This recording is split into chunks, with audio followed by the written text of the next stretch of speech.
Hello guys, good afternoon. তোমার সাথে চলে আসলাম নিউ ব্লগ নিয়ে। দেখো এখানে কিন্তু আমি প্রথমেই লাঞ্চ করতে বসে গেছি। এই তো আমি স্নান হয়ে গেছে আমার সব কিছু কাজ। এখন কিন্তু আমি লাঞ্চ করতে বসে গেছি। দেখো লাঞ্চে কী আছে চলো দেখাই তোমাদের সাথে। আমি কিন্তু খুব খিদে পেয়েছিলো বলে আগেই খেতে বসে গেছি। লাঞ্চে আছে আজকে ডিমের তরকারি, ভাত, আর এটা হলো কুমড়োর তরকারি।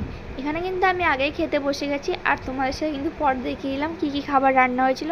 তারপর দেখো এখানে খাওয়ার পর আমি দাঁড়িয়ে দাঁড়িয়ে খাচ্ছিলাম আম। আমি কিন্তু আমটা না কেটেই ছুলে ছুলে খাচ্ছিলাম আর এখানে দাঁড়িয়ে আম খাচ্ছিলাম। আর বোন এসে বলছিল যে কী খাচ্ছিস। দেখো বোনও কিন্তু আম নিয়ে চলে এসছে। এখানে কিন্তু বোন আর আমি দাঁড়িয়ে দাঁড়িয়ে আম খাচ্ছিলাম। এখন যেহেতু আমকাল চলে যাচ্ছে আর আম খেতে ভালো লাগছে, এটাই হচ্ছে। যখন আমকাল ছিল তখন কিন্তু আম খেতে ভালো লাগতো না।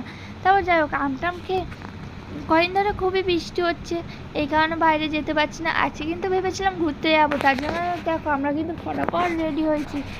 রেডি হয়ে বাইরে বেরিয়ে গেছি ঘুরতে যাবো বলে। কিন্তু ঘোরার মধ্যে কি ঘুরবো, শুধু বাইরে একটু নাস্তা আনতে যাবো, এটাই আমাদের ঘোরা, আর তো কোথাও না।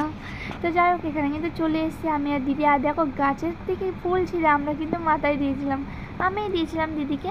তারপর এখানে দেখো নাস্তার দোকানে চলে এসেছি। নাস্তার দোকান কি নাস্তা আছে এখানে দেখছি, ভেজিটেবিল চপ আছে, পেঁয়াজের চপ আছে, বেগুনের চপ আছে, আলুর চপ আছে, এইগুলোই রয়েছে। তার জন্য কিন্তু আমরা ভেজিটেবিল চপ নিয়ে চলে এলাম আর এখানে জিলাপিও নিয়ে এসেছিলাম। চলো খেয়ে নিলাম। ভিডিওটা এখানে শেষ করছি, পরেরগুলোকে দেখা হচ্ছে। বাই।